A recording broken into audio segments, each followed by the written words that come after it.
Sabda, sahabat bahasa dan budaya Jawa, ngrekso basa, ngleluri budi, murih lestari.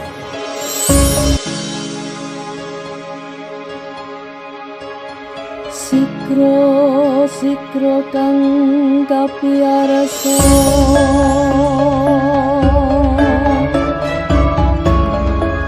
melalui budaya Jawi.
Sabda, sahabat budaya dan bahasa Jawa, hadir sebagai ruang kebersamaan untuk merawat, melestarikan, dan menghidupkan kembali nilai-nilai budaya serta bahasa Jawa di tengah perkembangan zaman. Sebagai kelompok perlindungan bahasa daerah di bawah binaan Dinas Pendidikan dan Kebudayaan Kabupaten Magelang, Sabda berkomitmen menjadi mitra strategis dalam menjaga warisan leluhur agar tetap lestari dan relevan bagi generasi masa kini dan mendatang. Assalamualaikum warahmatullahi wabarakatuh. Salam sejahtera bagi kita semua. Salam budaya. Latar belakang terbentuknya komunitas belajar Sabda tidak dapat dilepaskan dari keprihatinan kita terhadap semakin berkurangnya penggunaan bahasa Jawa yang santun dan berkarakter di kalangan generasi muda.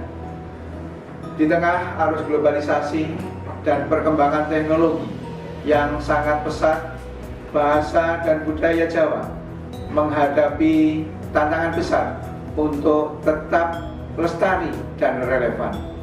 Sekolah, khususnya sekolah dasar, memiliki peran strategis sebagai fondasi utama dalam menanamkan nilai unggah-ungguh, tata krama, dan karakter luhur melalui bahasa dan budaya Jawa.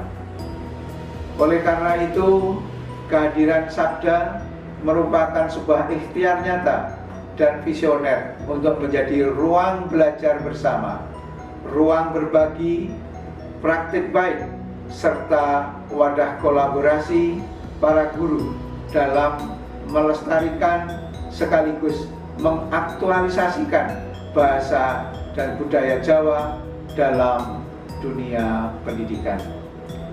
Pada kesempatan yang berbahagia ini, saya menyampaikan apresiasi atas inisiatif terbentuknya komunitas ini yang menunjukkan kepedulian, komitmen, dan semangat gotong royong para pendidik dalam menjaga warisan budaya sekaligus meningkatkan kompetensi profesional guru.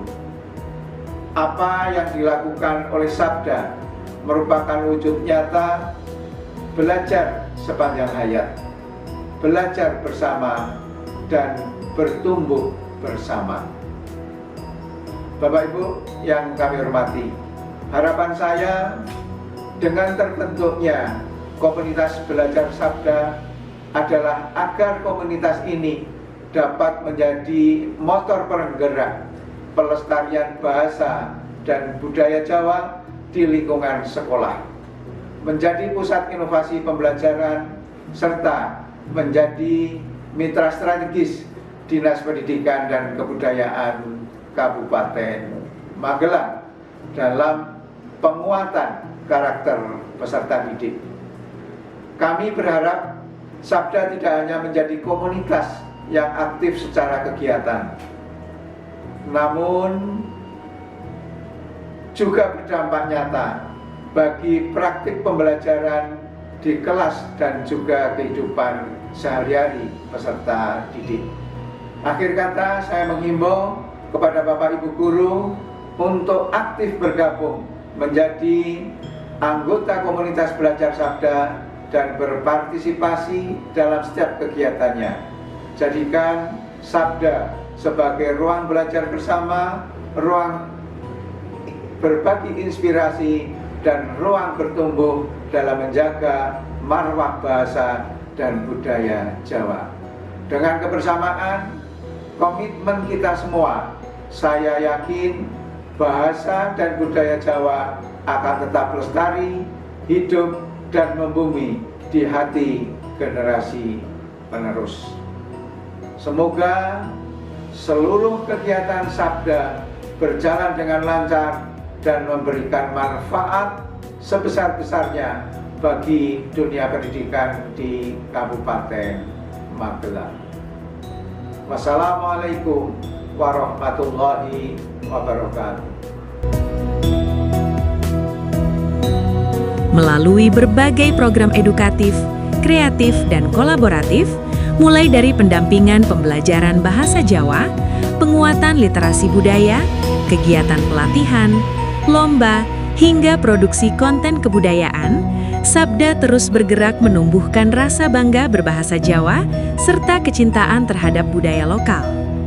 Dengan semangat gotong royong, Sabda mengajak pendidik, pelajar, dan masyarakat untuk bersama-sama menjadi sahabat budaya. Karena bahasa bukan sekedar alat komunikasi, melainkan jati diri. Dan budaya adalah akar yang menguatkan langkah menuju masa depan. Sabda, sahabat budaya dan bahasa Jawa, ngeluri kebudayaan, ngerumbaka bahasa Jawa, kanggo generasi salawas-lawase. Assalamualaikum warahmatullahi wabarakatuh.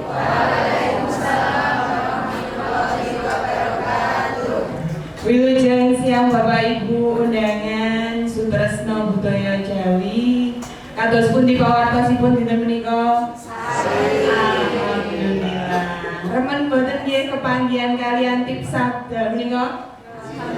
Alhamdulillah. Nggih, saderengipun kula wonten mriki badhe ngaturaken salam kagem ingkang sepisanan ingkang tutu kinabekten pangarsa PDRI Kabupaten Magelang. Ingkang dinten menika dipun sulisarirani panjenenganipun Ibu Tri Widiarti kalian Bapak Martopo sugeng rawuh Bapak nggih ingkang tuhu ing pamawas lebda ing pitutur pangarsa Korwil Pendidikan lan Kebudayaan Kecamatan Pakis Bapak Susiawan SPD MPD ingkang turun kinurmatan pangarsa PGRI Kecamatan Pakis Bapak Muhrofi SPD lan pangarsa K3S Kecamatan Pakis Ibu Nur Hidayati SPD MPD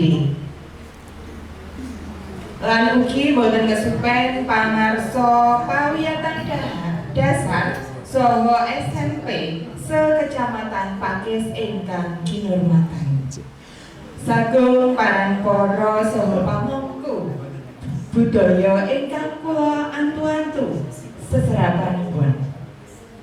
Kadang-kadang panawung krida saking PGRI Kecamatan Pakis tuwin tim Sabda saha tim Gemilang Edutech ugi para pasarta sinau maca bareng padepokan Sabda ingkang jimaket ing manah. Injih langgeng rumiyin, sumangga tansah muji syukur wonten ngayunan dalem Gusti ingkang Maha Agung awit kanugrahanipun ing wanci kalenggahan siang menika kula panjenengan sedaya saged kempal nyawiji wonten ing Korwil Kecamatan Pakis ing wanci kalenggahan siang menika kaleres katiti surya kaping 29 wulanipun Januari warsa kalih 26 Sesarengan kula panjenengan sedaya ing samangke duduk dudah mekaring kabudayan Jawi sarana sesarengan sinau maca pat bareng padepokan sabda.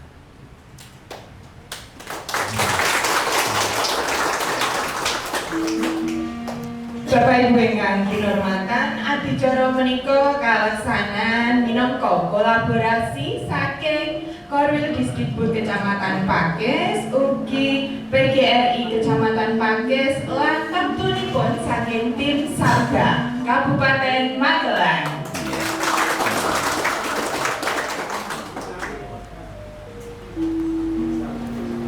Kegiatan punika ugi gadhahi ancas sinau sesarengan dudah lan ngangsu kawula sesarengan babagan tembang maca pat. Minangka gegambaranipun tiyang gesang saking wiwit guwa garbunipun ibu ngantos dumugi sakmangipun sedo lan dipun pocong. Mekaten nggih.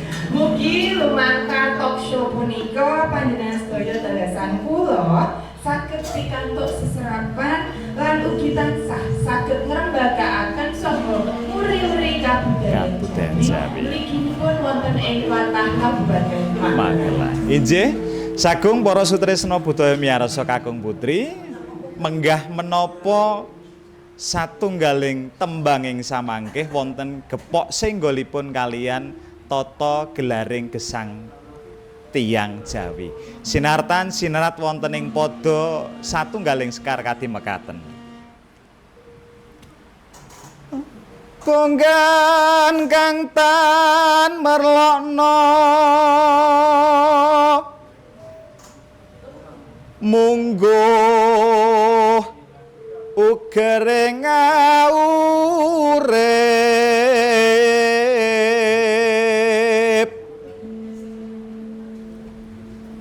uripe lan triprakara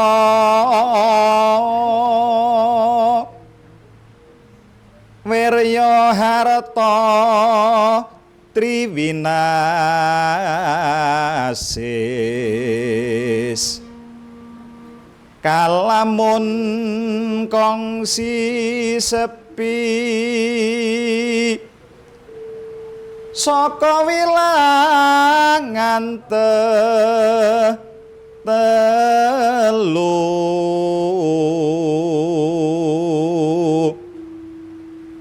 telas tilasing janmo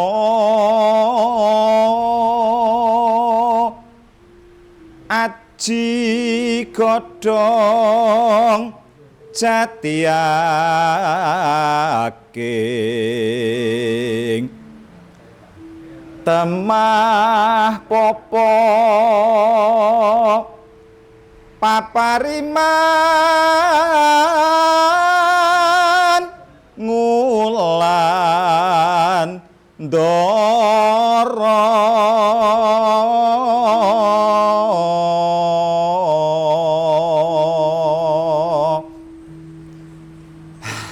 Nduk.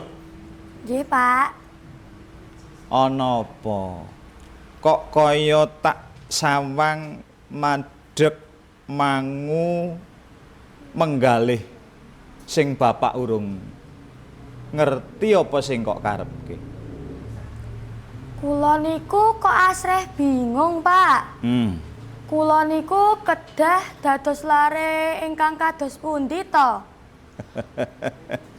Kok dadi bocah sing kaya ngopo? Ya bocah sing ngerti tata, bocah sing ngerti pranatan lan angger-anggering negara. Nok.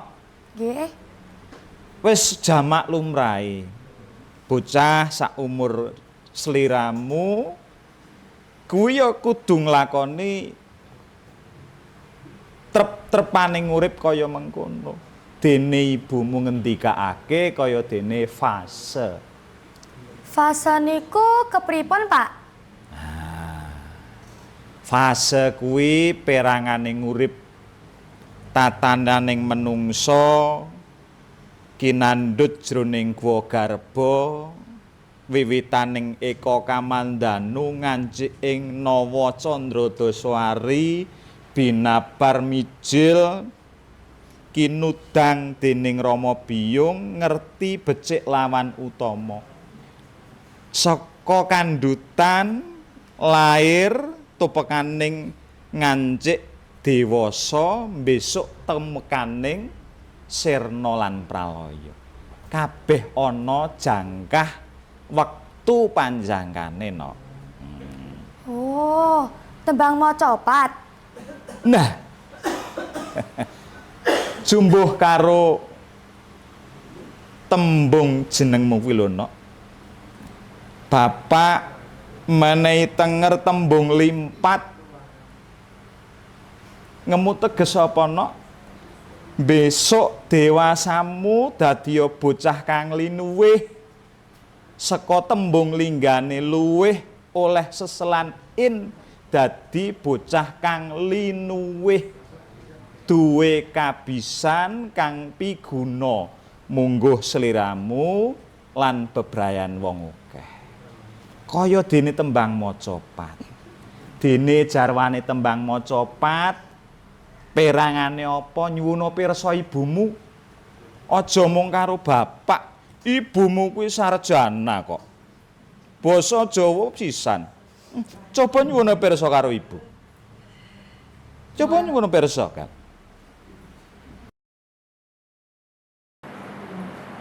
Artinya dadi tembang macapat sing diandharake bapak mau bener. Tembang macapat kuwi cacahe ora mung siji. Ana 11. Saka wiwit sing sepisanan ana tembang Mas Kumambang. Banjur ana Mijil, Sinom, Kinanti, Asmaradana, Gambuh, Dandang Kula, Durma, Pambur, Megatruh, lan Pocong. Pirsa no. Bapak, Piye? menawi limpat menika nembe wonten fase ingkang pundi, Pak? Limpat iki wis tekaning wanci bocah ngancik dewasa butuh kakanten. Tegese butuh dikanteni, disangoni, diwiradati, diragat sarati. Tembung wantae fasene tembung tembang kinanti. Nah. Oh, dados tembang macapat niku ngemot cerita lakune tiyang Ora ngemut no, ngemot. Aja keliru ya. Aja ngemut, nek ngemut kuwi permen, nek ngemot kuwi memuat, ada muatannya. Ya. Oh, nggih nggih. Apa tembunge? Ngemot. Nah. Ngono. Ras Pak. Dadi dimenyo gampang nggonmu ngapalake, cacahing tembang kuwi ana 11. Mas Pucung, Gambuh, Megatruh, Mijil, Kinanti, Dur Pangkas, Maran Sidandang, Durma Pangkur, Sinom, Asmarandana lan Dandang Gula. Nyuwun pirsa ibumu, ibumu mung etok-etok ora pirsa no. Janjane ya aku ki ana isine barang kok Pakne. Ya jeneng wong omah-omah ki lak ya kudu sakyek saeka praya. Anakmu dijangkah limpat ya linuwih pinunjul pintere ngungkuli sudarmane. Bejane ngungkuli sudarmane lak ya kaya mangkono. Amin amin ya. Amin. Duk Cahayu, anakku muga-muga besok bisa dadi putri ingkang sholihah sing tansah migunani kanggone agama tuwin negeri. Nggih, amin. Lah mulane supaya awakmu kuwi sesuk kuwi bisa dadi wong sing bejo sakabehane kudu tansah nyinaoni budaya Jawa. Nah, Muring-muring kabudayan Jawa mligine tembang macapat mau. ya ora mung winates tembang macapat, tebane Bawira lan Amba. Kaya ngendikane Sibu, sinerat ing padha gatra tembang pocung. Ngelmu iku kalakone kanthi laku. Ya ta? Sinerat jroning jitab sara mungguing wong Islam. Faman aradda dunya fangalaihi bingilmi. Sapa pengin gayuh kadonyan ana ngelmune nok. Dadi wajibe bocah kudu sregep sekolah. Sregep sinau. Ngaji tatananing becik, ngaji tatananing utama. Ya? Nggih. Iso kok tampa Cahayu? Saged. Saiki wis gamblang. Nggih. Wis ora mangu-mangu meneh to? Nggih. Ya, semantep. Nggih, sampun. Wis, saiki matur ibumu. Mbok menawar didhawuhi umbah-umbah apa nyapu ana ing pawuan, ya. Nggih. Wis rampung kan, Nduk? Pun. Saiki coba kae ibu mau anggone ngombahi durung rampung, tulung dipepekke sedina. Dijerengi ya, Nok? Nggih. Ning dhuwur kae ketoke rada bener. Iya, sing ati-ati. Nggih. Kesusu. Heeh. Ora usah kemrungsung kok kesusu. Nggih. Sagung para sutresna budaya kakung Sumawana Putri mekaten satunggaling sempelan lampahan dene pangangkahipun saking guyon maton parikena menika samangke saged dados dudutanipun. Kenging menapa kalodhangan wanci menika Sabda Kabupaten Magelang ngawontenaken sinau bareng Padepokan Sabda maliginipun macapat. Bune? Nggih, Pak nih. Nah, kadosipun kiambak niku pun ngomong kata nih, wonten mriki pun cantenan kata nanging kok dereng pitepangan. Nah. Bapak Ibu sedaya pitepangaken kula menika Dia Pramitandeni, Dia saking Kecamatan Grabak. Dene semah kula wonten mriki menika. Kula pun parwaka unggul wicaksana. Dene dunung kula wonten saereng-erengipun Redi Merapi. Radius gangsal kilo saking puncak Merapi wonten KRB 3.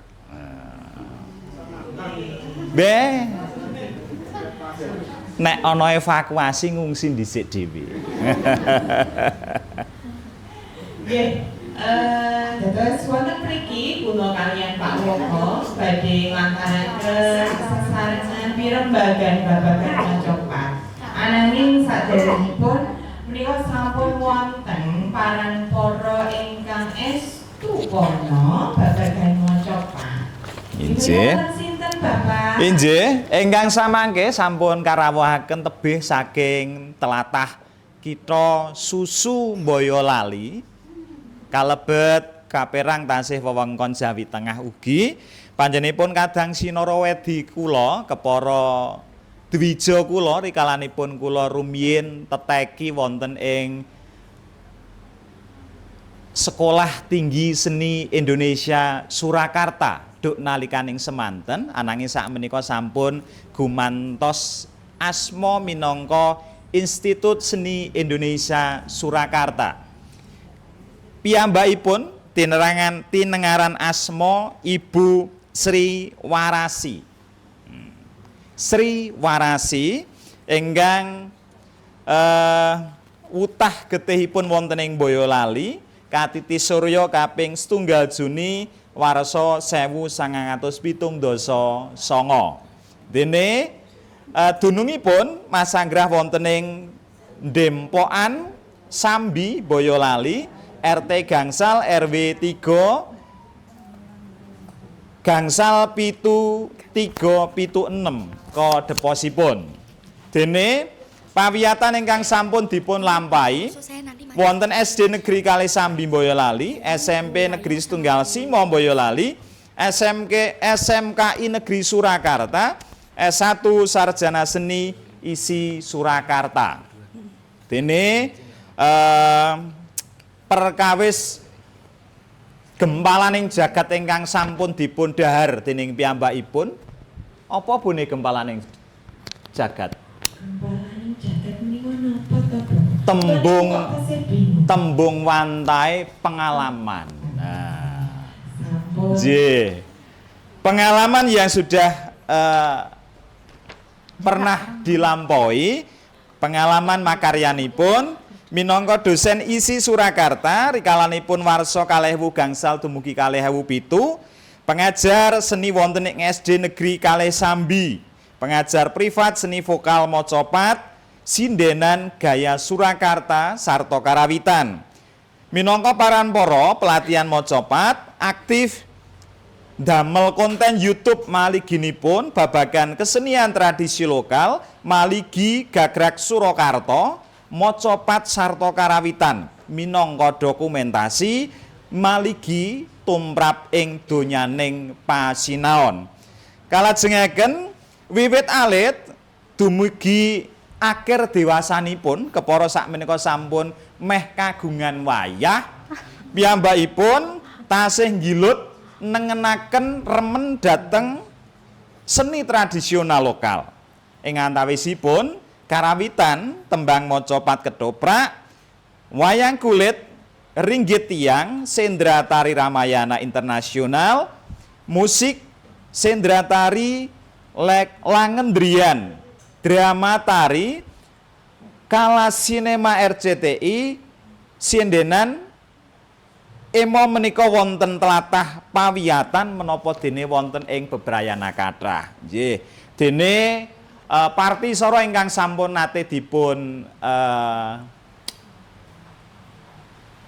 prangguli utawi dipun gadhahi panjenenganipun nggih minangka pelatih karawitan lajeng ugi minangka pelatih ketoprak utawi drama Jawa. Nggih. Sinten lan kados pundi piyantunipun ingkang sanyata ngedapi-dapi, sumangga katuran sugeng rawuh, katuran tepuk mawurahan dhateng Kadang Sinorwedi. Monggo.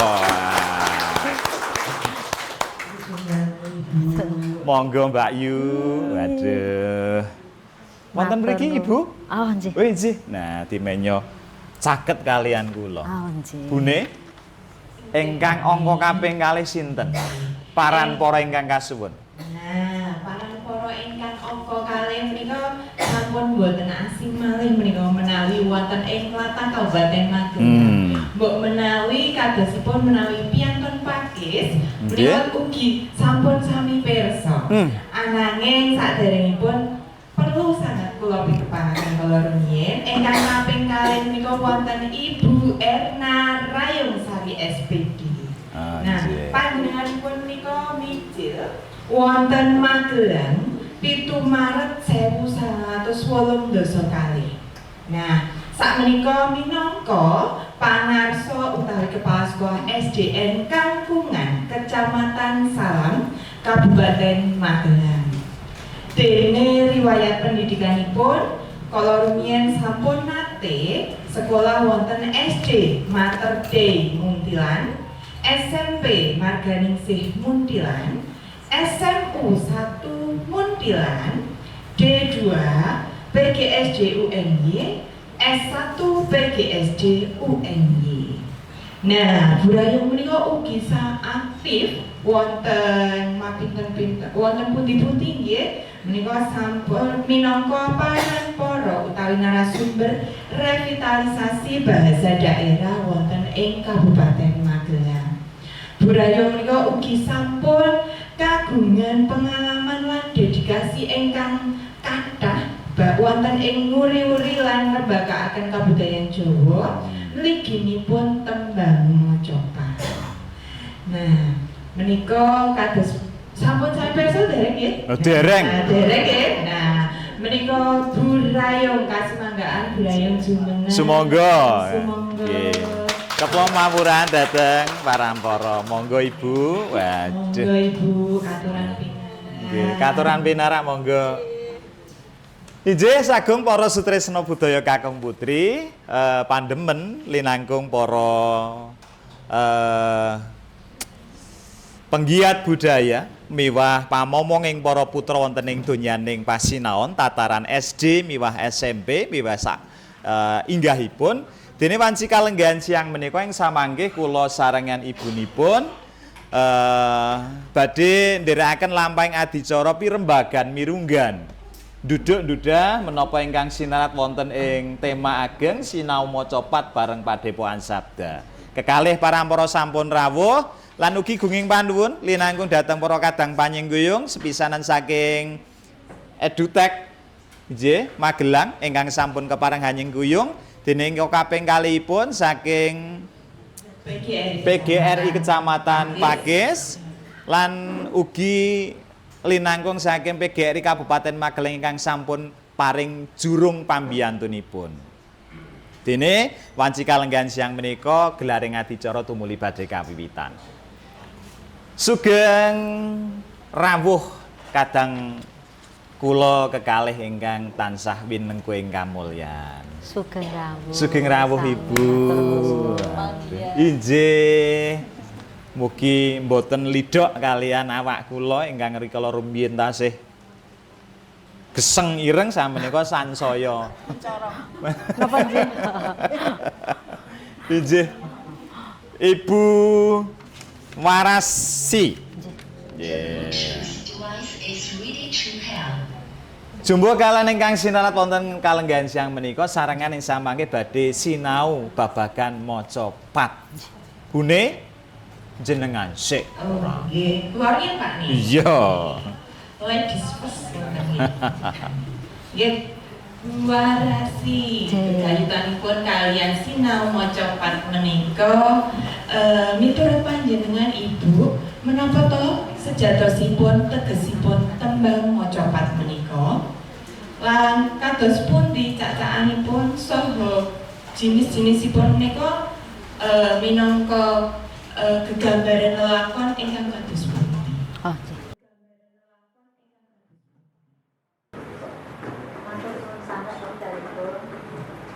Matang Bapak Ibu sedaya matur nuwun sangat arigatosipun leluhur budaya Jawi khususipun sinau tembang maca pat.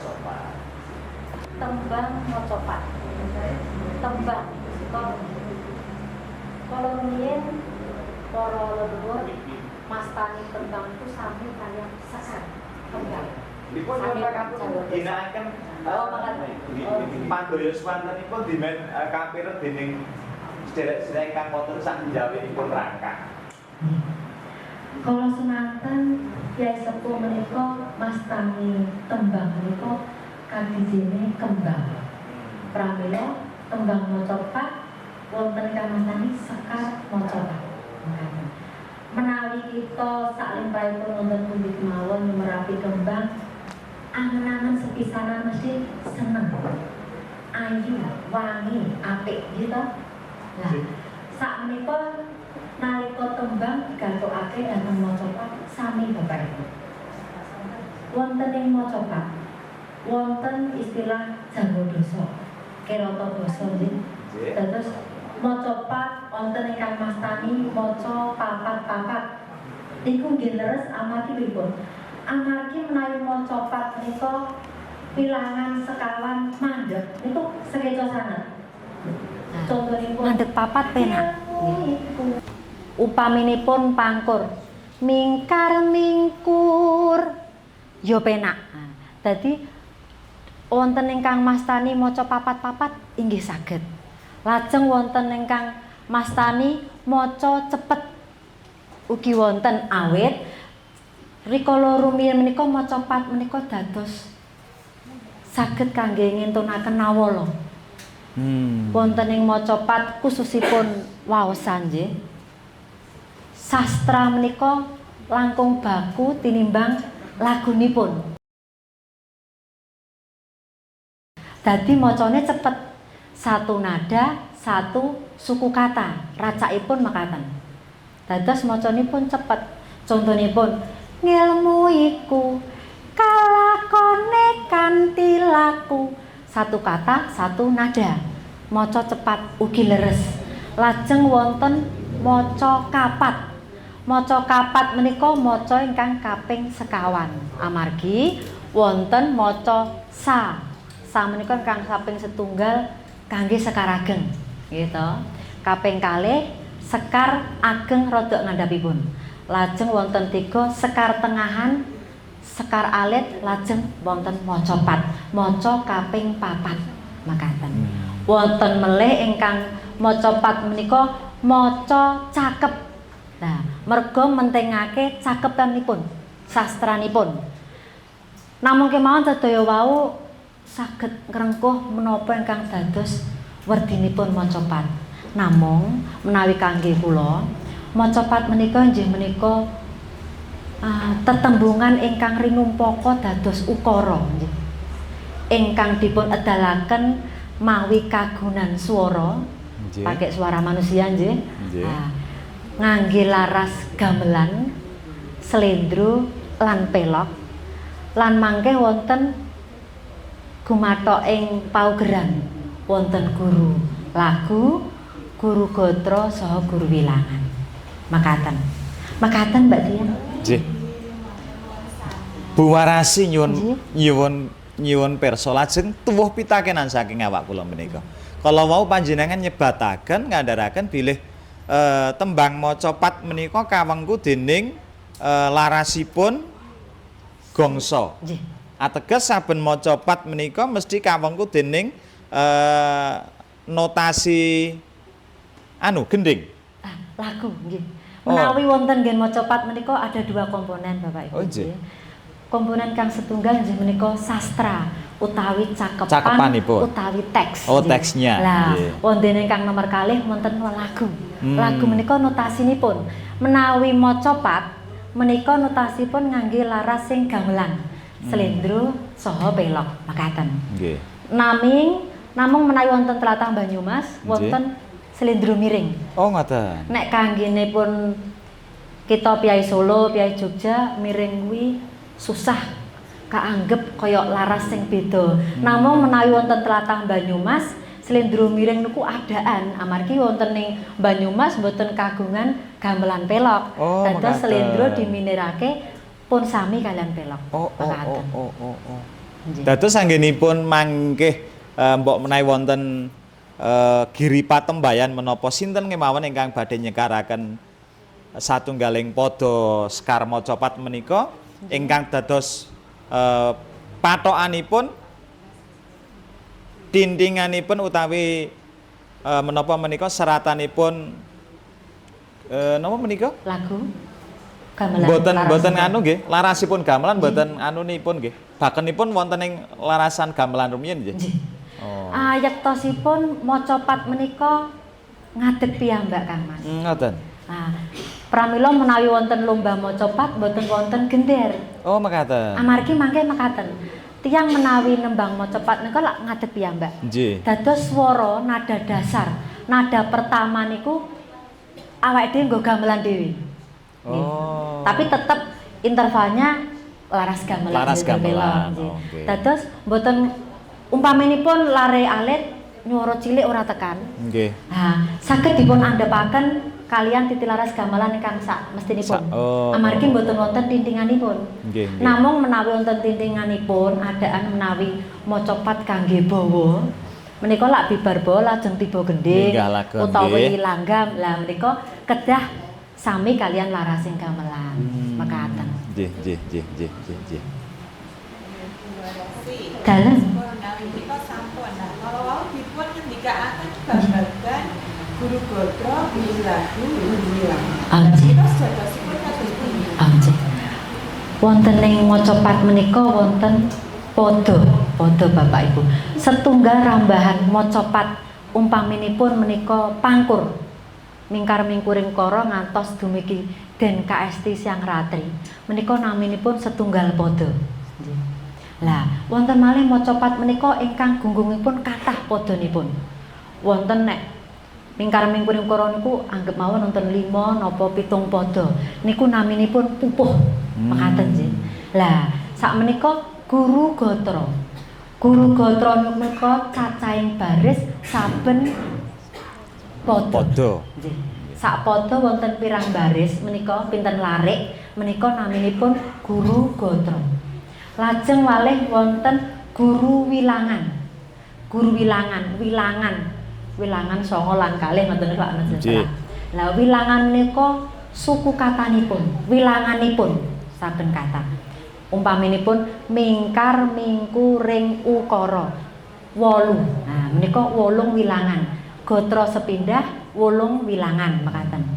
Lajeng woleh wonten guru lagu. Menika tibaning swara saben gotra. A I U E O. Lah menika. Mekaten. Ateges saking guru wilangan, guru lagu, guru gotra menika saben tembang gadhahi paugeran piyambak. Saben maca pat setunggal lan setunggalipun boten sami. Menika tetep nggih. Walaupun tetep wonten nggih pangkur baris pertama 8. Tapi nggih kinanti nalikane ngrong dalu niku 8. Sama-sama 8 namung tiba A kali tiba U. Dados benten nggih. Nggih. Nah, salajengipun menawi cacahipun tembang maca pat menika kados wau ingkang wonten ngajengan wonten 11. Nah, 11 menika filosofi napa wonten filosofi ingkang mirunggangaken babagan 11 tembang maca. Yaktosipun tembang maca pat menika gegambaranipun tiyang gesang Bapak Ibu. Dados linairake ngantos puputing yuswa. Nalika wonten Guwa Garba menika Mas Kumambang sanepanipun mekaten nggih. Dadi Mas Kang Kumambang wujud jane ingkang taksih alit Kumambang wonten rahimipun ingkang ibu menika sinebat sanepanipun Mas Kumambang. Menika watakipun nelongso prihatin amargi sinten wonge sing ngrebini ora rekoso nggih mesti nggih rekaos nggih. Lah mila nika papan kangge prihatin ya ora garwane ya ora sing ngandhut sedaya kedah prihatin ngempet hawa nepsu ibaratipun mekaten. Lajeng sabibaripun Mas Kumambang menika wonten mijil menika kalairaken dados gegambaran gesang wonten ing rahim kalairaken. Lajeng wonten sinom niku isih nom kinanti wayahe bocah dikanthi ben ra geblasuk nggih to. Bibaripun kinanti wonten asmarandana paring weweh dana mulai mengenal cinta nggih. Wikalane aku ro bumi ketemu. Nggih. Dados menawi panjenengan menika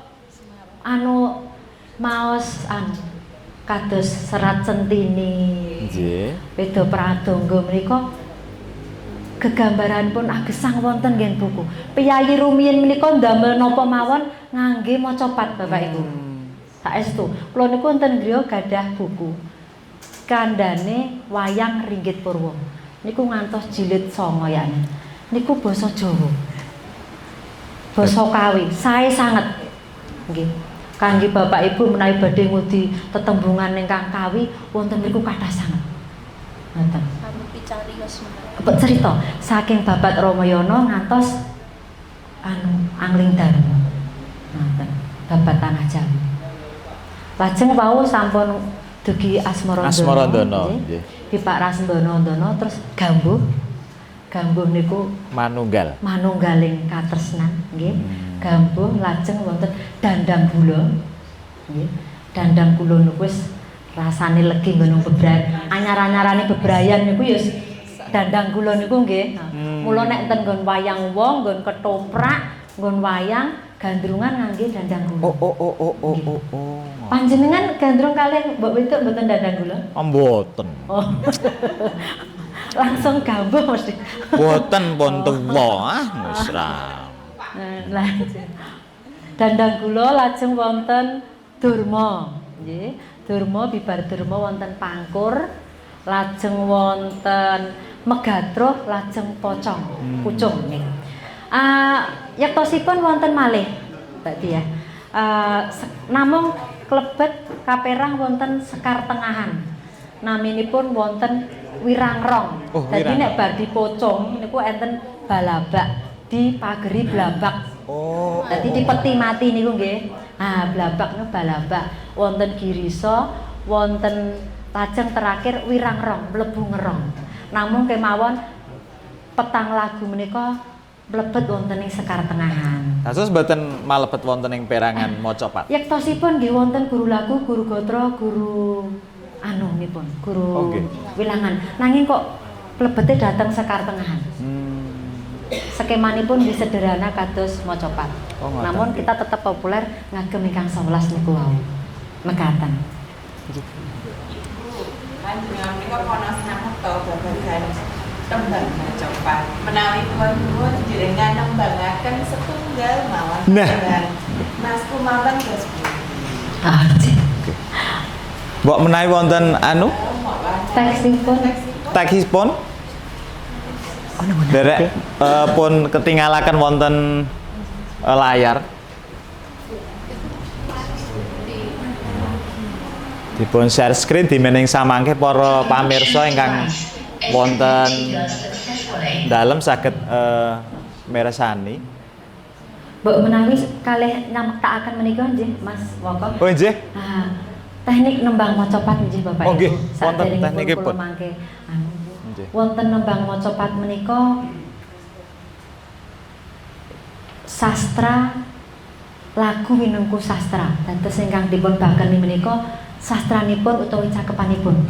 Lah, rikala kala wingi lomba kebanyakan kathah-kathahipun lare menika klentu babakan menika. Nggih. Angkatan swara sampun leres nggih. Ora Nggih. kedhuwun ora kecendheken. Namung babakan pedotan Bapak Ibu. Pedotan menika bagus sanget kangge maca pat. Boten dipun keparengaken munggel kata-kata Kang. Oh mekaten. Nggih, boten diparengaken. Kata nggih pun munggel kedah setunggal teges. Nggih, setunggal setunggal tembung. teges tembung, nggih. Oh.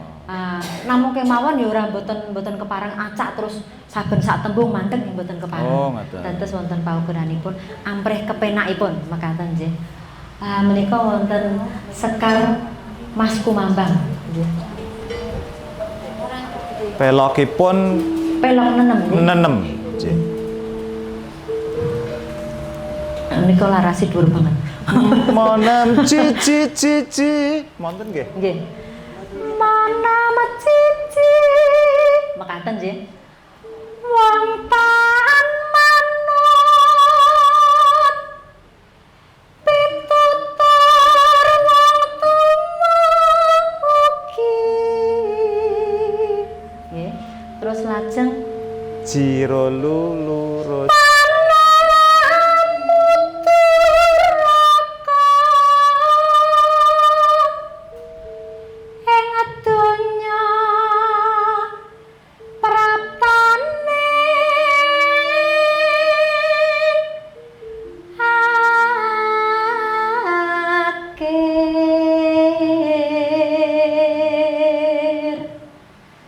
Tan wurung kasurang surang wonten nembang maca pat. Menika wonten luluh tembung Bapak Ibu. Luluh tembung menika umpak menawi wonten mriki Ingkang wonten pundi? wong tan manut. Umpami wong menika diganti ing wong tan manut pituturing. Lah umpami nggih wong menika dadi ing menika maosipun boten pitutur ing namung pituturing. Lah menika naminipun luluh tembung Bapak Ibu. Nggih.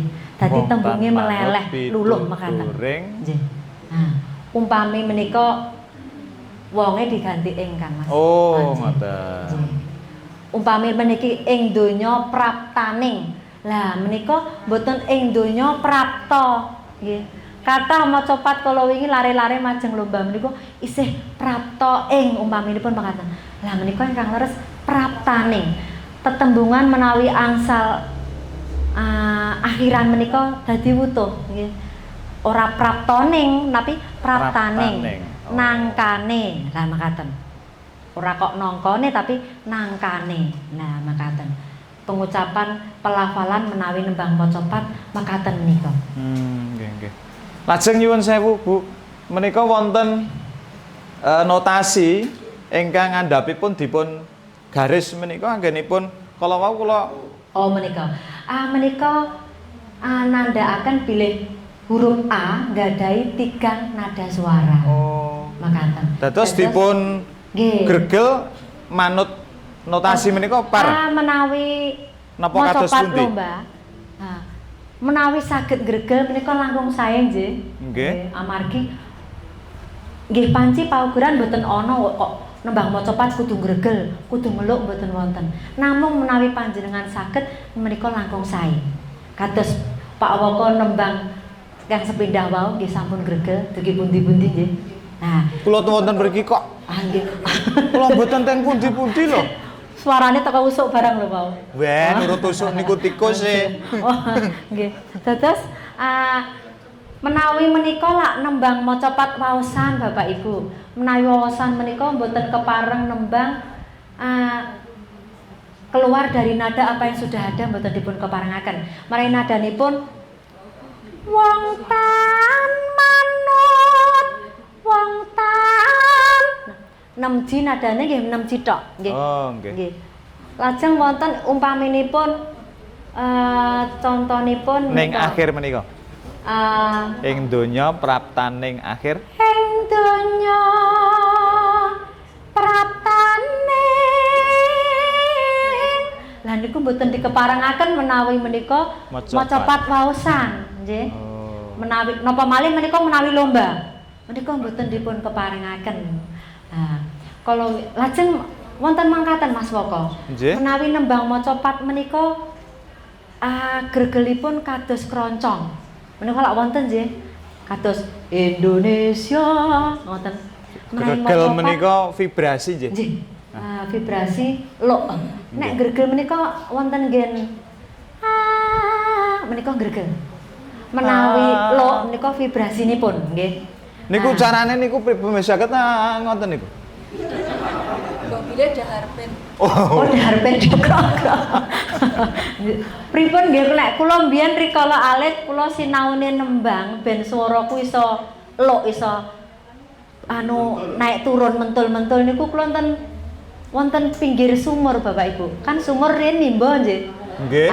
Kula niku ngger sadurunge adus kan nimba riyen nggih kala semanten nak nimba. Bar nimba niku kalau ura-ura nembang sing swaraku mau lurus dadi menggema. Kok apik banget kula mikir ngoten. Ning basa metu saka lambe sumur kok bali lurus meneh aku ya ngoten to. Nek nyeraki sumur kok mentul-mentul. Di situ terus saya tahu dintul-entul. Nek sumur lek oleh ngentul-entul lak sumur nggih dari gelombang. Lek ten Jawi terus kula tak entul-entul ngoten niku wow. Tapi kirangan nggih mungkin keturunan mbok menawi. Nggih. Niku dayanipun lambe sumur Pak nggih. Lambe sumur niku. Menawi mboten wonten ngajeng kipas angin, menika ugi suaranipun otomatis mentul-mentul. Menawi mboten pitados mangadep kipas angin. Namun swanten lajeng kados alien menika. Alien. Kipas nggih. Nggih dadi menggema. Nggih. Menawi nembang macapat, menawi saged lukipun ampun kados keroncong nggih. Nek keroncong menika lho Bengawan Solo. Cetha banget. Umpama nada dasarnya di sini, niku saged munggah tekan nada dhuwure, nada ngisore. Nggih to? Dadi mencelate adoh banget nggih. Naik turunnya tinggi. Tapi menawi macapat menika naming sekedhik mawon. Kados riak air nggih. Contonipun tan wurung. Tan wurung. Mboten tan wurung, mboten makaten nggih. Tan wurung kasurang. Entul-entul saged ditendang saka weteng nggih saged. Nggih, napase di ngoten nggih saged. Angel enak. Nggih, menawi nembang niku panci mboten saged instan Bapak Ibu. Menawi panjenengan badhe nggula wentah lare-lare to, Mboten namung kagem majeng lomba umpamane ben iso nembang kok instan njaluk seminggu dadi apik niku angel nggih. Dados wontenipun sabda menika mupangat saged kangge panjenengan ngangsu kawruh terus mangke dipun lumantaraken lare-lare setahun kena nggo sangu FTBI FLS mekaten nggih. Lanjut. Mbak menawi mekaten Mbak Tio Pak Swaka nggih. Dados kalau wau dudutanipun gregel menika saged ananging namun winengku dening notasi ingkang wonten. Menapa malih wonten ing aben trampil utawi lomba. Mboten dipun parengaken medal saking notasi ingkang wonten. Karena menika maca pat maos maca pat. Nggih, ngoten nggih Bu. Wonten setunggal malih Kang Mas Woko. Wonten maca pat lak mboten dipun keparengaken unggel tembung nggih. Nggih. Contonipun lak ngaten. Tan wurung niku lak pun leres nggih. Lah menawi tan wurung niku nggih mboten dipun keparengaken. Oh. Dadi wonten mriku radi panjang.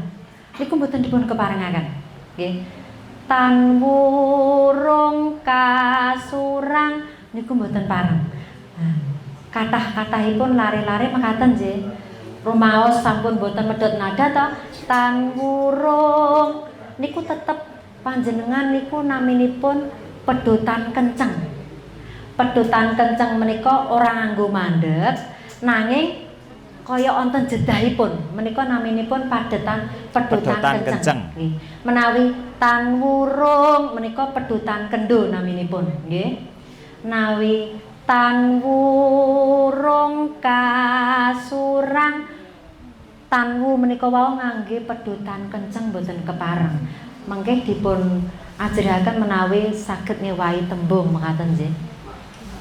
Nggih, artinipun mungkin ndak malah sampun anu sagedipun tampi pedotan kenceng kalian pedotan kendu. Dereng. Menika nderekipun ambal Ibu Waras amargi menika mangke dimenyo mboten mboten kepiyah. Menika penting sangat Bapak Ibu. Kalau ini pasarta saking Magelang ingkang cowok menika nggih wonten pedotan kencengipun. Oh nggih. Menika mboten pareng wonten tingkat SD dasar menika ingkang paugeranipun kedah.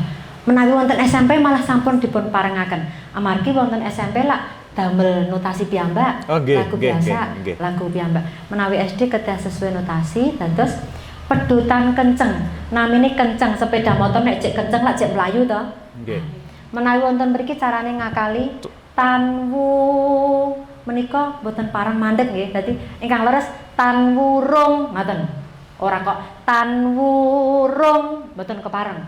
Contoh malih misalnya pangkur. Mingkar mingkuring boten kepareng. Kedahipun mingkar mingkuring ukara. Lah ngoten. Yang panjang di belakang. Gambaripun nggih tembung menika ampun ngantos dipun punggel. Nggih. Walaupun boten ambil napas tapi tetep kedah rancak mekaten. Pun boten geseh Nggih. Nggih. Mekaten. Tan wurung kasurang den KSD siang. Lah mekaten menika. Menika tuladanipun menika umpami tan wurung kasurang. Lah kane menika wau lak jenengan mandeg. Niki kenceng napa? Kenceng. Kenceng kula. Nggih. Kenceng. Menika ingkang kedah kula panjenengan mangertosi lak menika dimenyo nyobi lajeng ini masuk kategori apa? Ini masuk kategori apa? Yen to dereng saged menentukan ini adalah kenceng menapa kendho bahaya Bapak Ibu. Nek kendho niku mungkin gampilipun mandeg mekaten nggih, jenenge kendho. Mobile direm kendho, disetel kendho terus mandeg set. Nek kenceng ki jek bablas. Dadi mboten ambil napas ning nganggo let. Lah menika pedotan kenceng mboten kepareng wonten SD mekaten. Angel niki ngeten niki. Nek mboten piyayi saking Boyolali mboten saged ngeten iki. Menika anu nggih Pak Anjing. Bapak Ibu. Kangge pangertosan dasar penting sangat nggih. Amargi kadang campuh wonten dusun menika. Menapa malih kang mulang maca pat menika mboten mangertosi paugeran saking pawiyatan, kesepakatanipun kados pundi, ya mung penting nadane bener kalih kata-katane kan mekaten nggih. Nah, mongko menika wonten paugeran sanes, wonten pedutan kendu, pedutan kenceng, wonten artikulasi, lan wonten melih rasa seleh Kang Mas. Seleh. Rasa seleh. Rasa seleh niku rasa semeleh. Tuladanipun. Setiap baris utaminipun gong kaya dhewe. Umpaminipun kula saking tan wurung kasuran mandheg surang ngangge let ben semeleh nggih. Umpaminipun sak menika sing gambil mawon sing ora nadane munggah pangkur nggih. Den KSD siang ratri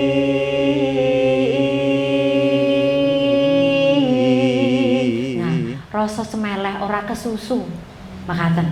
Ning aja kabeh terus semeleh banget. Nggih. Baris 1 tekan 8 semeleh kabeh. Mengke dadi ngantuk, dadi rasane tembang kok dadi ngleler banget.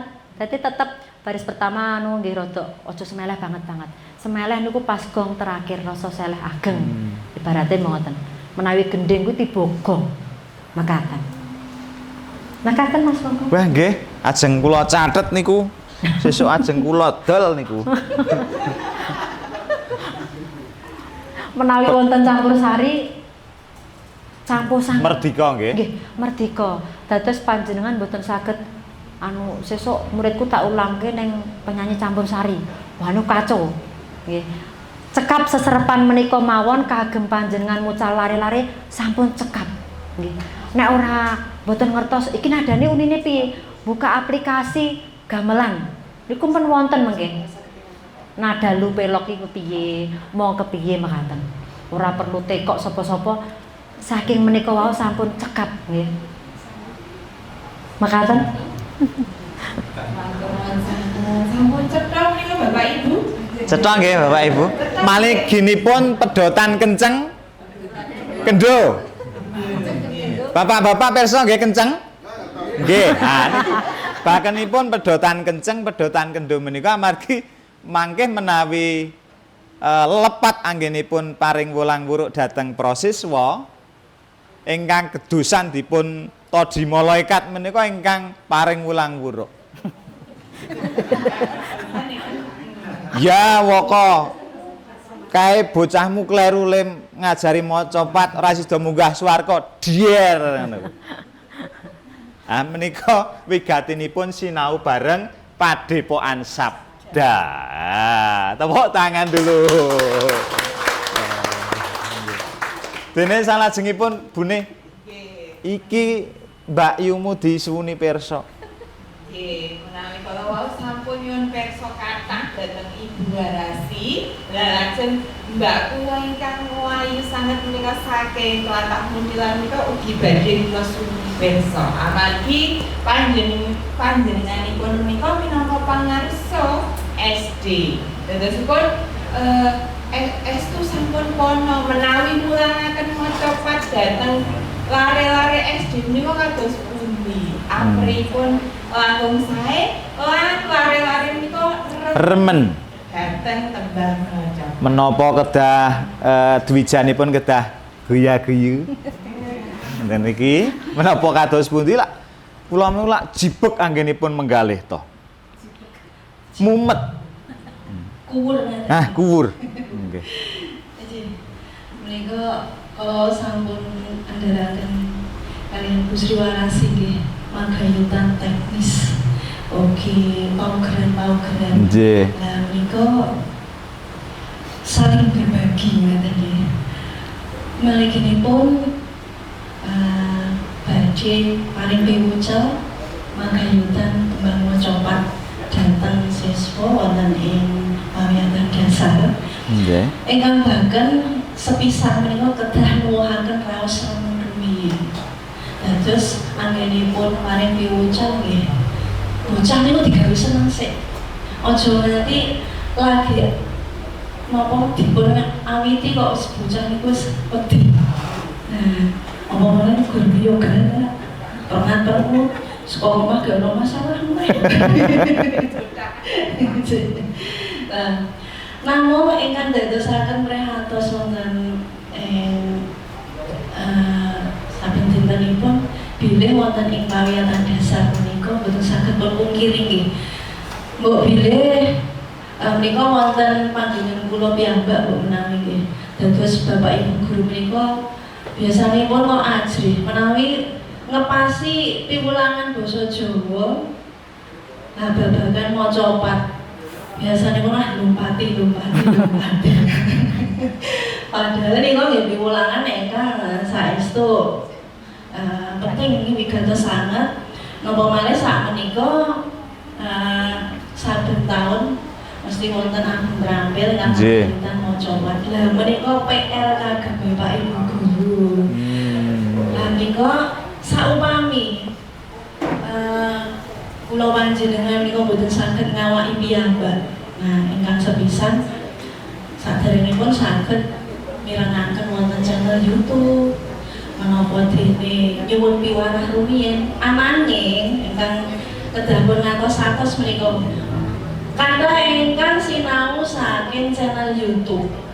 Anapun channel ingkang dipun pilih menika asringipun namung langsung nembang kemawon, boten wonten menapa tulojonipun maos notasi. Lah menika ingkang kedah dipun penggali saben-saben dados channel YouTube menika boten sedaya menika saged dados tontonan ingkang terpandang.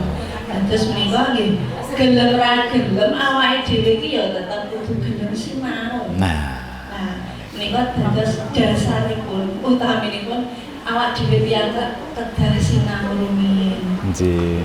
Lah menika mbok bilih mekaten ingkang kula tepaken dhateng lare-lare antawisipun nembang maca pat saestu menika kula menawi badhe paling piwulang dhateng lare-lare menawi tembang maca pat mboten wonten notasi kula nggih mboten saged. Amargi kadang nggih wonten buku piwulangan menika tembang gambung sak umpami, tembang pangkur namung larasipun laras ingkang pundi.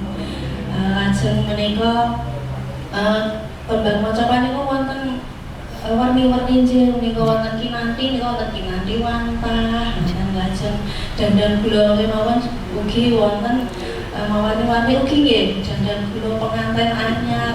Nika kalian dandan kula ingkang sanesipun tentu kemawon notasinipun ugi benten. Nah, saupami mboten wonten notasinipun, lah pripun badhe paling piwarah dhateng lare. Dados kula ugi sampun munaturaken dhateng Gusti Warasi menawi sekolah nika mboten wonten napa gamelan sakmenika sampun pun cawisaken wonten nggih HP nggih. Aplikasi Play Store menika saged download aplikasi ingkang pun sebat gamelan Jawa nggih. Gamelan Jawa menika saged napa nggih kagem tintingan ngaten nggih. Nika paling bunten iki nggih. Oh iki tintingane semene. Umpami menika kala wau Mas Kumambang. Nika nggih saged pun pendhetaken tintingan mawi HP menika. Lajeng anggenipun Bapak Ibu guru paring piwulang dhateng lare nggih. Kedahipun mboten namung paring piwulang babagan nembangipun. Menika lare kedah paham nggih napa tegesipun tembung menika.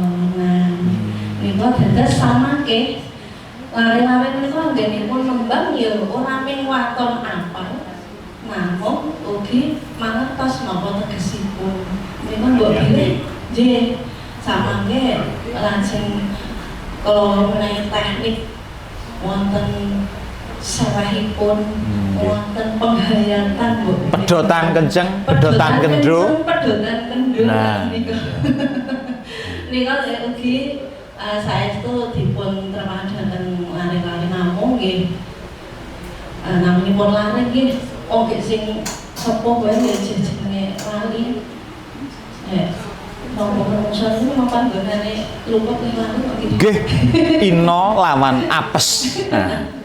Dan namung sinaosa mekaten menawi saderengipun lare sampun dipun paringi pangertosan mbok bilih menika saged kagem saya apa sangunipun lare-lare mbok bilih mekaten samangke lare menika saged saking sekedhik nggadhahi raos remen dhateng basa Jawi lan menika mbok bilih samangke wonten ing napa nggih komunitas kecamatan itu wonten KKG nggih. Lah menika saged menika dipun wontenaken judah kawruh babagan maca pat nembang sareng-sareng kanthi paugeran ingkang sanapa leres dos pundi lan menika samangke mbok bilih mangke saged damel sangu para dwija anggenipun badhe nularaken dhateng para siswanipun. Mbok bilih menganten badhe. Nggih, Bu Rayung matur nuwun.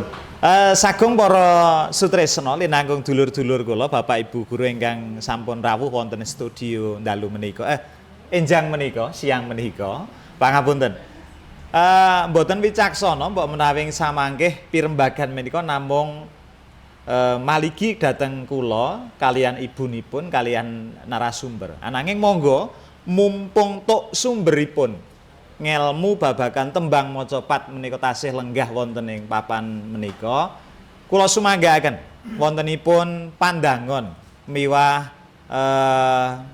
pitakenan ingkang gayut kalian kasunyatan miwah kawontenan ingkang dumados wonten ing sakiwa tengen panjenengan rikalanipun paring wulang-wuluk dhateng para putra siswa. Monggo pitakenan pira Bune? Kalih, nggih, monggo. Wonten kalih pitakenan kasumanggaaken? Kalih pitakenan kasumanggaaken. Gayut kalian babaripun materi menika.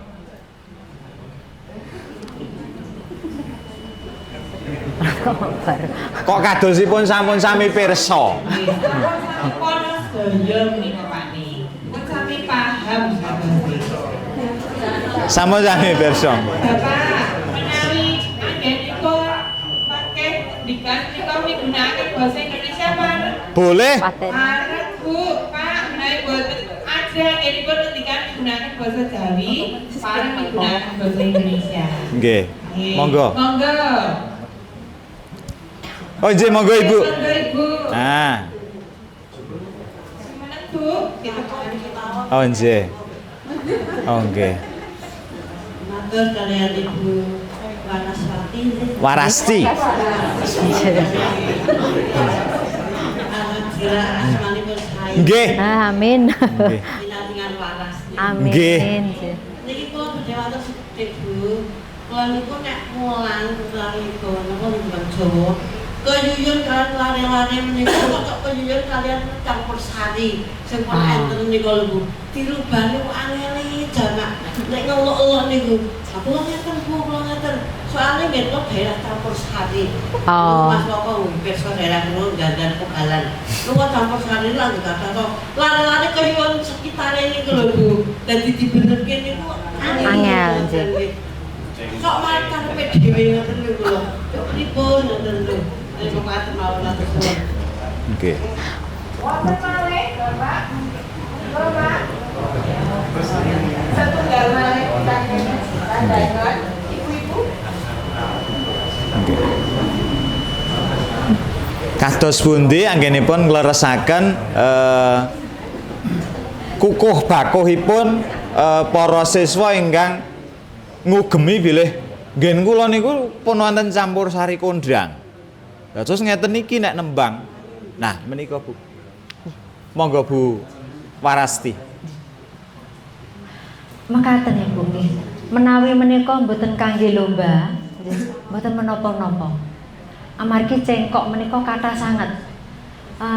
Umpaminipun wong tan manut niku to iso digawe cengkok wong tan nggih angsal. Selama itu nggak lomba nggak apa-apa Ibu. Napa malih menawi nggen tek pembelajaran mboten wonten notasinipun. Mboten menapa. Saya merdika nggih. Nggih, merdika. Asalkan selehipun leres. Menawi menika gotra kapisan lak selehipun mo. Nggih to? Mas Kumambang menika penting selehe mo. Arep digawe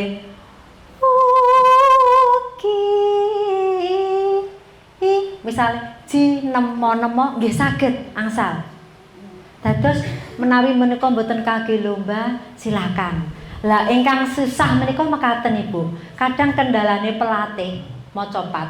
Angger bocah wis kebacut kecentol nada orjen utawi nada diatonis. Do re mi niku lho. Ha niku angel dandanine. Niku angel sangat. Itu yaitu kendala pertama pelatih gerwis DE kecantol diatonis niku maju maca pat leng dandani ulah angel banget. Nggih niku wau ya kaya sing luke kaya keroncong, kaya sing luke kaya campur sari. Lah luwih ribete meleh menawi jurine kuwi ora ngerti paugerane maca pat. Sing galur-galur niku malah dimenangke. Niku nggih wonten. Nggih to. Sing nembang nganggo ngeten-ngeten malah juara nggih wonten. Wong jenenge piyai kathah to. Nggih. Pramila seserapan maca pat paugeran menika menawi kangge maca pat waosan penting sangat. Mekaten. Nggih. Menawi kaya kula menika kawet alit setelan kula gamelan Bapak Ibu. Ora tau nyenggol orjen wong jaman kula cilik ya urung eneng orjen nggih. Dadi gamelan dadi swara kula niku ya plek-ketiplek gamelan ora iso ke nyuwara lagu dangdut ngoten nggih mboten iso. Dadi nat wis pentatonis mekaten. Mbok menawi lare sak menika nggih awarat sanget nggih. Wong bendina setelane kaya ngoten. Jeduk-jeduk sing kaya sogok-sogok niku barang cah cilik sakniki nek nembang lak ngoten menika. Nggih to. Nggih. Mekaten Mbak menawi Ibu. Wonten malih pandangan? Monggo Ibu. Kae Ibune.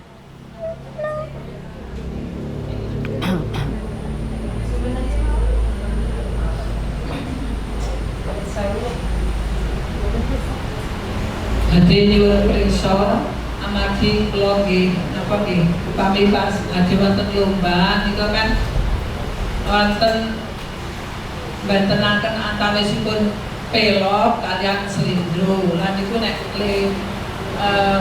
ngajari niku mboten ngangge tingtingan gamelan mboten. Atene pelok utawi slindro kemawon wonten laras pelok katet 6, laras pelok katet barang, laras pelok katet samet itu anggenipun niteni mbentenaken niku wonten pundi lan kados pundi. Mekaten Ibu, menawi kados kula sampun apal nggih. Contonipun luroji niku pelok 6. Menawi pelok barang luropi. Nah, bedane ji kalih pi. Nggih. Pi niku rada gedhe tinimbang nada ji. Nek trap-trapane tangga luroji sama, nggih. Sama. Umpama iki lete 50 ya iki 50 ngoten nggih. Namung menawi menika pelok barang luropi. Lah menawi jenengan ajeng ngapalke menika rada angel. Jenengan kedah kursus kalian kula. Amargi menika angel sanget nggih, awrat sanget nggih. Katik juntrunge dugi mriku. Wong sing kanca-kancaku sekolah niku kadang do mboten iso. Sing cah SMKI, cah kuliah do blirun ketese kathah. Nggih. Lah, menawi panjenengan kangge babakan mulang menawi jenengan badhe mbedakake iki pelok barang lho, pelok 6 kangelan, jenengan mengke malah mumet. Sakniki zamane pun canggih, buka aplikasi gamelan mawon. Nadane dipun padosi beto tintingan gamelan. Namung menawi carane madosi nada ampun siji-siji. Misalnya ji roh let suwe ro Terus suwe lu randang kecekel ora masuk otak. Tapi kudu satu baris. Minimal ya sak pedutan. Ing donya nama-mama. Nanti sak ambilan nafas itu tadi sak pedutan kendo tadi. Makaten. Dadi aja kok mung satu kata, satu nada. Nah, lajeng ugi wonten YouTube. Sinau saking YouTube. Lah menawi wonten YouTube menika kedah ngatos-atos Bapak Ibu. Margi sing sok gawe YouTube tak deloki ya ora gagas pedutan kenceng. Pedutan kenceng niku ora patek penting ning nggon YouTube. Nek jenengan bikak channel kula niku emang ampun kangge pawadan soalnya channel kula menika mboten maca pat waosan. Nanging kangge bawa. Nggih dados benten. Nah, kadang kan sak menika menawi enten event lomba FTPI lah berduyun-duyun orang damel konten toh nggih. Nggih. Tur mesti leng nonton akeh banget. Wong niku lagi rame-ramene nggo lomba.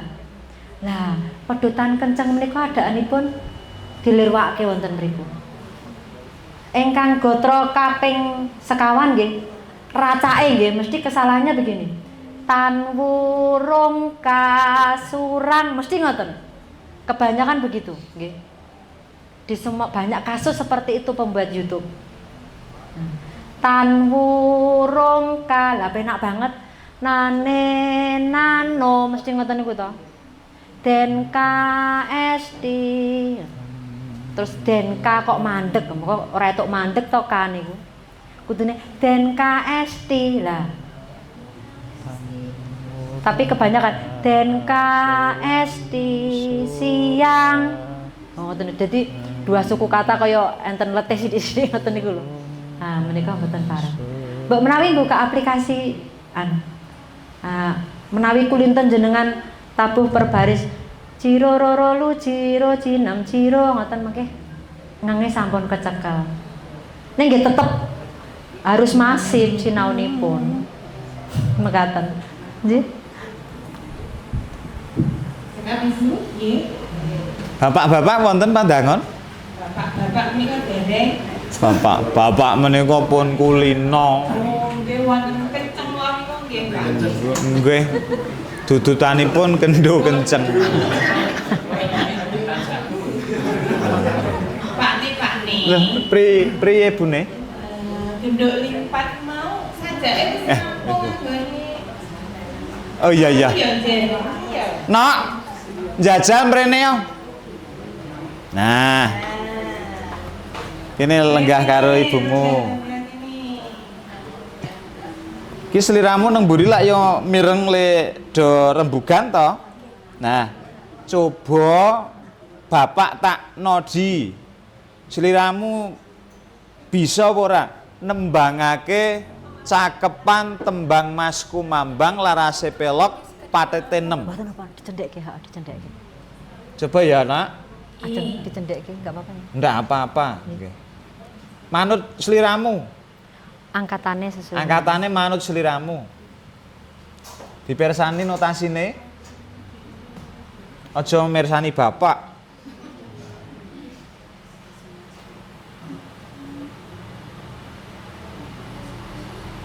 Wong tan manut pitutur wong tuwa ugi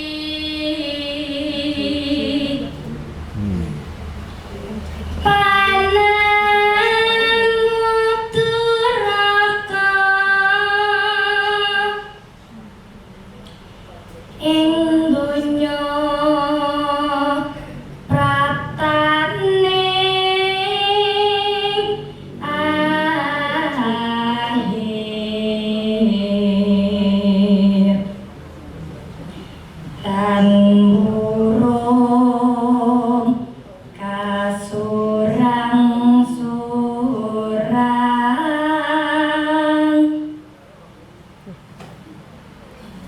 Derek pun petani rumiyin anak kula menika mangke kirangipun wonten pundi dimenya sesuk niku mboten nglingsemaken anggenipun badhe majeng. Baris pertama kalau wau ugine kurang panjang selehipun nggih. Wong tan manut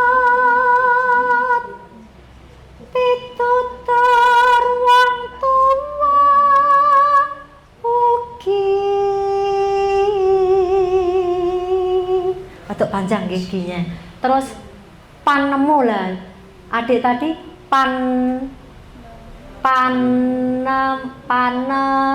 nene panjang. Ah menika mboten parang nggih. Dadi nene kedah cepet. Panemu. Pane rodok panjang malah boleh nggih. Pannya boleh. Tapi nek nene kepanjangan mboten parang mergane menika satu kata. Oh, ngoten. Panemu turaka ing donya praptane. Adik tadi ninge inge ora cetha. Praptane gitu, praptaning. Ninge kudu cetha. Syukur iso panjang sithik nggih.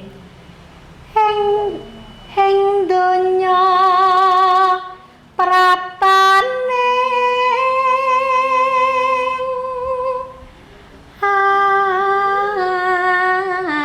akeh. Nah, akhirnya panjang nggih. Terus tadi adik tan wurung mandek sik. Ah itu enggak boleh. Masa satu baris engko mandeknya ping 3. Tan wurung kasurang surang dadi 3 kali berhenti nggih. Mboten pareng nggih. Tan wurung kasurang makaten nggih. Surang makaten. Nggih. Mbak Unai makaten Mas Mongko. Luar biasa Bapak Ibu. Menika kula niku arep matur njuk kedah pripun iki. Mangke kondurin jenengan niku kula arep nggawani apokat wis entek. Duren garek dogok grok. Kamangka anane ming kembang we mawar. Aja kembang lah. Napa? Jangan Ngeten menika lak ndadosaken wah kula niku arep nedha nrimo pripun ing atase jenengan kersa rawuh saking Boyolali pojok ler mriku dumugi papan menika lho. Kamangka tebihipun menika wonten gangsal atus kilo meter langkung nggih. Ah menika lak bune le menggalih wis tekan kono gurung. Siap-siap ke nika Pak Ne. Kirang napa mboten? Hain. Menika wanjinipun wis jam 3 enok. Ora krasa. Lak gayeng ta menika. Nggih, bakunipun Bu Parasti, Bu Rayung, anakku limpat matur nuwun. Lan sedaya kadang panyengkuyung wonten kalodhengan sonten menika linangkung dhateng sedaya panawung krida, sedaya panitia ingkang sampun nyengkuyung emo menika saking PGRI, saking Korwil, saking pemerhati budaya kados Pak Martopo, kados ugi Bapak Ibu Kepala Sekolah ingkang sampun rawuh, KKG wonten kalodhangan menika, linangkung ugi sedaya kadang-kadang ingkang kempal nyawiji wonten ing Sabda Edutek lan sedaya kadang panyengkuyung wontenipun adicara kalodhangan siang menika mugi kemawon wonten gina pedahipun tumrap sedaya warga linangkung dhateng sedaya putra wayah pangangkahipun lumantar sabda ngleluri meresudi ambrih lestari ning budaya menika ing samangke saged sangsaya ngrembaka lan kawis tingal panjangkah panjangka kasembadan lan benjang binerkahan menapa angkah ingkang utami saking sabda saged kadumugen katampi sedaya putra siswa tembenipun rikalanipun wonten giri patembayan utawi aben trampil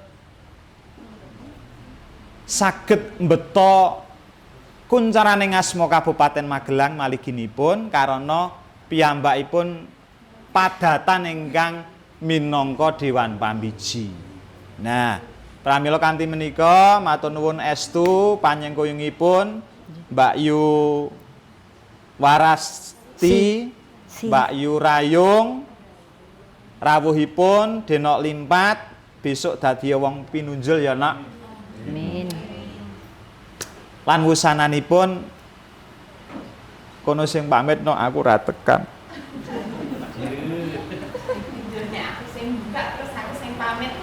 Nek piyai kakung sing penting lak rampung tinggal lunga to no. Sok nakal ngono kuwi.